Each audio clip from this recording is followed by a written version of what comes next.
नमस्कार। जय हिंद। आप सभी लोगों का आपके अपनी YouTube channel new online Gurukul में एक बार पुनः स्वागत है।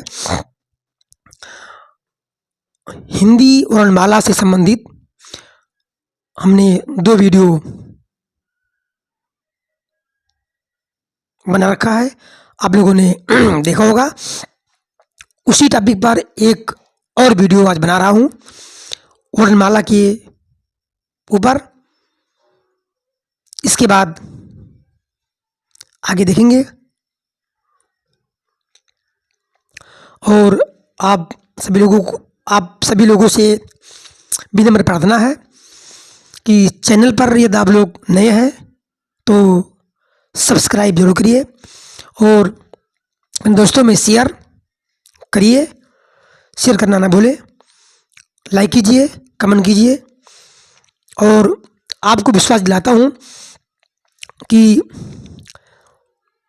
आज का टॉपिक, आज की क्लास सबको समझ में आने वाला है। एकदम बेसिक से बताऊंगा, जैसे महाप्राण, अल्पप्राण, अघोष, घोष, सघोष,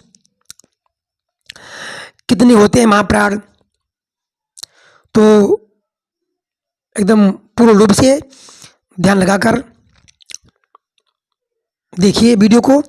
और एक बात और, एक काम और करिए कि साथ में नोट कॉपी में नोट बनाते हुए चलिए, तभी इस वीडियो का आप लोगों को पूरा फायदा मिलेगा। तो मुझे उम्मीद है कि आप लोग मैंने से पढ़ेंगे। तो शुरू करते हैं। चलिए देखिए, महाप्राण।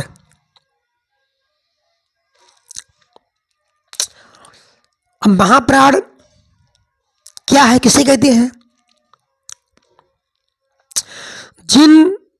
जिन वर्णों के उच्चारण में मुंह से अधिक श्वास निकले, जिन वर्णों के उच्चारण में मुंह से अधिक श्वास निकले, वो होता है महाप्राण। और इसमें अक्षर कौन कौन होता है? प्रत्येक वर्ग का दूसरा चौथा वर्ण और उस व्यंजन मतलब ये सा, तालव्य सा, मूर्धन्य सा, दंती सा और ये हैं आपके महाप्राण। जैसे दूसरा है, चौथा, तो प्रत्येक वर्ग का कह रहा है, प्रत्येक वर्ग का दूसरा और चौथा वर्ण। तो दूसरा ये आपका खा, दूसरा कह रहा है, और चौथा ये 1 2 3 4 ये घा, खा, घा, छा, झा, ठा, ढा, ठा, धा, फा और भा। यही आपका है महाप्राण वर्ण, दूसरा और चौथा। सब ध्यान रखिए। और उस व्यंजन भी ध्यान रखिए।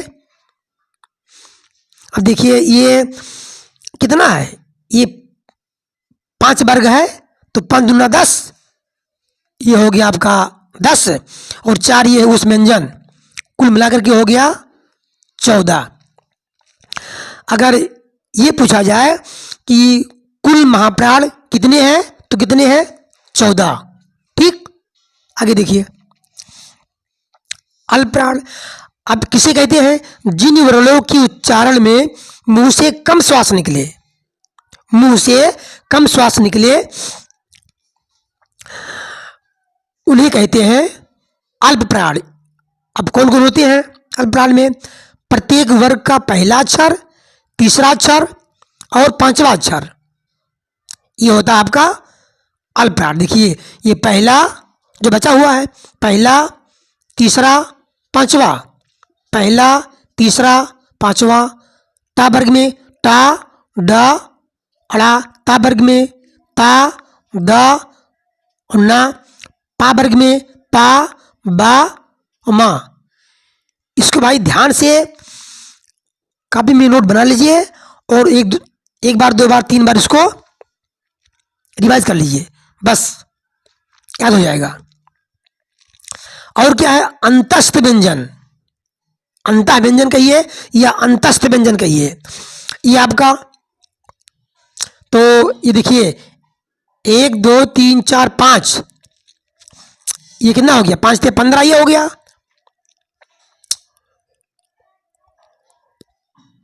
4 क्या है, अंतः व्यंजन, या रा। अब ये क्या होता है, ये आपका है अंतस्थ व्यंजन। कौन कौन है, या,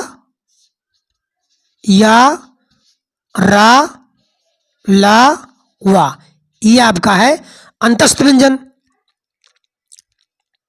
तो 4 ये। उसके बाद हमने लिख दिया कि प्लस अंतस्थ व्यंजन प्लस स्वर, स्वर में आ से औ तक, आ से औ तक, ये आपका हो गया स्वर 11 है। टोटल कितना हो गया, 30। कोई संख्या पूछ ले कि भैया अल्प प्राण की संख्या कितनी है, 30। ठीक, आगे देखिए, अघोष व्यंजन किसे कहते हैं। इसमें है कि जिन वर्णों के उच्चारण में श्वास का उपयोग होता हो, श्वास का, नाद की जगह श्वास का उपयोग होता हो, वो कहलाते हैं अघोष व्यंजन। अब पहचान क्या है इसका, पहचान है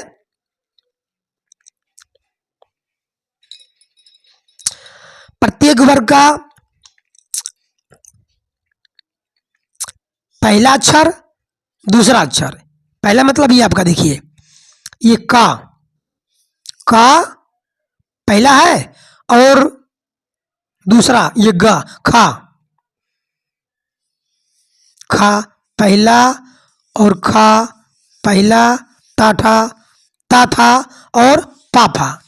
ये क्या बता रहे हैं, ये अघोष बता रहे हैं हम कि प्रत्येक वर्ग का पहला अक्षर, दूसरा वर्ण और उस व्यंजन, ये तीनों साहब का उस व्यंजन के, ये देख लीजिए, उस व्यंजन। कभी कभी तो यही परीक्षा में पूछ लेता है कि उस व्यंजन कौन है, ये आपका है उस व्यंजन। ठीक, तो उस व्यंजन तीनों सा हो गया अघोष में। तो देखिए 1 2 3 4 15 10 है, 10 ये और 3 ये आपका उस व्यंजन। कितना हो गया, संख्या उस अघोष व्यंजन की संख्या कितनी है, 13। अघोष व्यंजन का संख्या कितना है, 13। ठीक,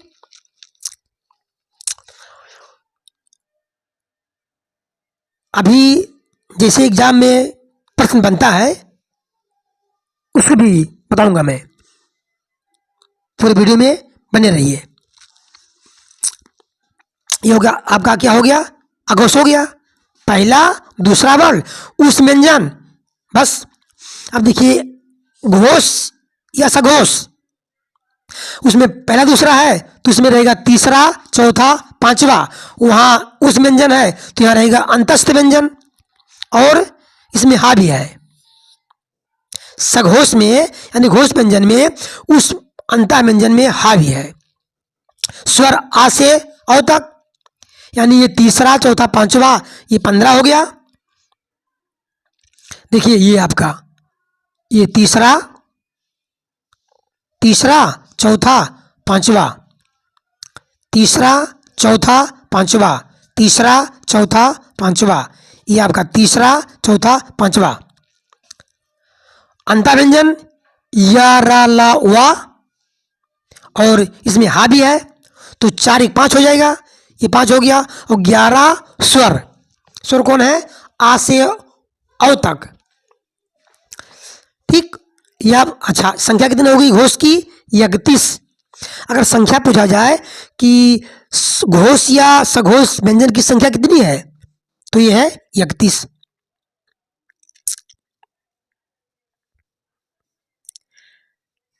ठीक, अब देखिए प्रश्न कैसे बनता है पेपर में।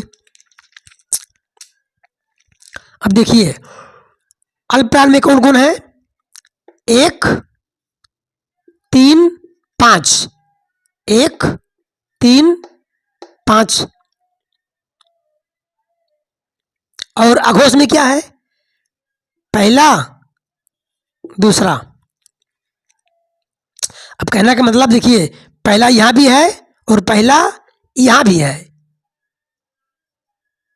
अच्छा, तो ये का क्या माना जाएगा? का अघोष भी है और अल्पविराम भी है। का अघोष भी है, इसी से मिलान कर लीजिए, क्योंकि पहला यहां भी है अघोष में भी और पहला वर्ण अल्पविराम में भी है। तो ये पहला, ये का, चा, टा, ता, पा क्या है? अल्पविराम भी और अघोष भी। देखिए महाप्राण क्या है? दूसरा और चौथा। सघोष में देखिए ये तीसरा, चौथा, पांचवा। मतलब क्या मिल रहा है? 4, 4, 3, 4, 5, 2, 4। कहने का मतलब चौथा वर्ण क्या है? चौथा वर्ण सघोष भी है और महाप्राण भी है। ये चौथा आपका घा, घा, झा, अढ़ा, धा, भा। ये आपका सघोष भी है। ऐसे प्रश्न बनेगा,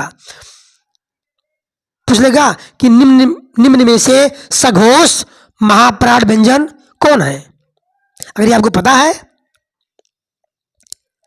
तब प्रश्न कैसा भी बना दे, आप उसे चुटकियों में सॉल्व कर देंगे। ठीक,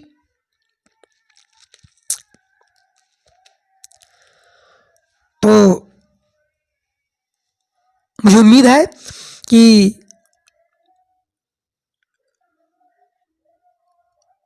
ये वीडियो, ये आज की क्लास आप लोगों को समझ में जरूर आया होगा।